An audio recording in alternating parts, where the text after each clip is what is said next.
Meli ya tatu imeshambuliwa ndani ya kipindi cha saa 24 wakati ikipita katika mlango wa bahari wa Hormuz, tukio ambalo linaashiria kuongezeka kwa hatari za kiusalama katika moja ya njia muhimu zaidi duniani kwa usafirishaji wa mafuta na gesi.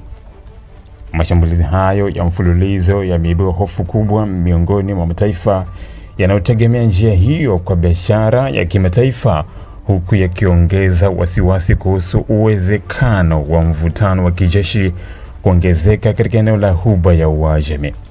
Shirika la Uingereza linaloratibu taarifa za usalama wa meli baharini limethibitisha kuwa meli hiyo ililengwa na ndege isiyo na rubani ambayo haijafahamika.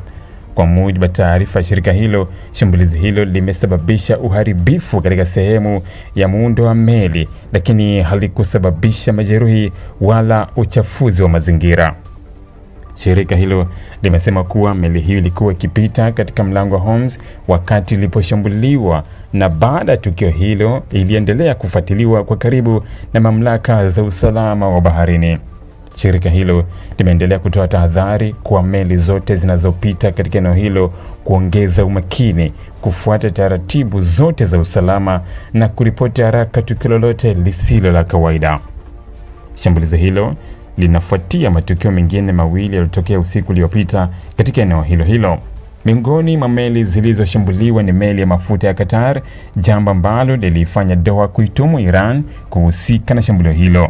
Qatar imesema tukio hilo ni tishio kwa usalama wa usafiri wa baharini na linaweza kuhatarisha biashara ya kimataifa pamoja na utulivu wa eneo la Ghuba.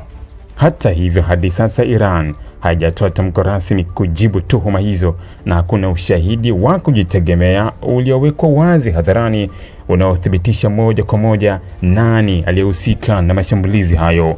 Kutokana na hali hiyo, uchunguzi unaendelea huku mamlaka za baharini zikikusanya taarifa zaidi kuhusu aina ya ndege isiyo na rubani iliyotumika, ilikotokea na wahusika wa mashambulizi hayo. Mashambulizi matatu ndani ya muda mfupi yameongeza hofu kwamba usalama katika mlango wa bahari Hormuz unaendelea kuzorota.